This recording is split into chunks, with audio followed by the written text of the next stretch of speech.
Goeiedag.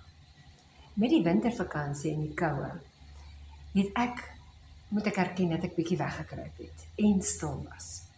So, nou uiteindelik is die skool weer aan die gang, en ons vroeg weer in die oggende op, en ons kan agterkom dat daar 'n verskil is in die temperatuur rondom ons.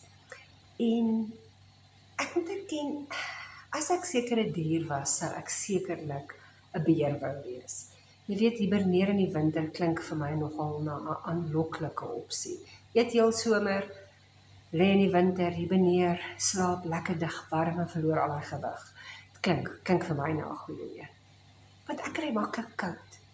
En nou moet ek erken, ons huis is een van daai wat koud is. As jy instap, dan is dit seker 3 grade kouer binnekant.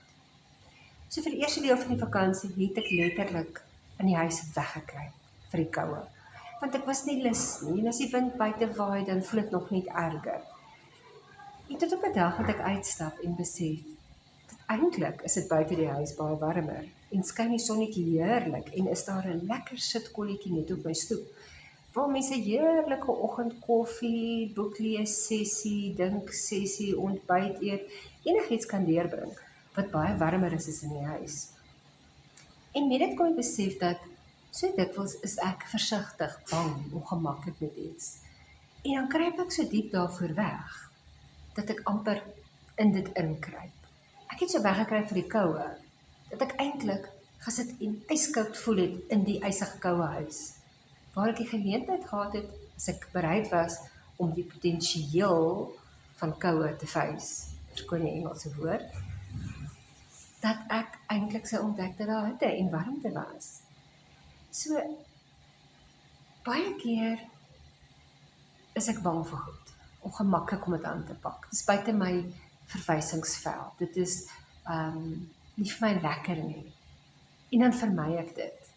En omdat ek dit vermy, verleng ek dit. En die tyd wat dit vat om dit eintlik af te handel. Weet jy, as ek die Here se genade aanvaar en sy krag wat hy eintlik vir my gee, want jy weet, hy sê in sy woord vir my dat hy gaan my nooit bo my kragte versoek nie. So, selfs om my neus onder die kombers uit te steek en buitentoe te gaan, is nie meer as wat ek kan hanteer nie. En wanneer ek dit doen, en die uitdagings aanpak, saam met hom, mag ek vind, dat dit waarvoor ek bang was, dit wat ek wou vermy, eintlik glad nie so erg was nie, eintlik sy eie lekker, sy eie potensiaal, sy eie groei inhou.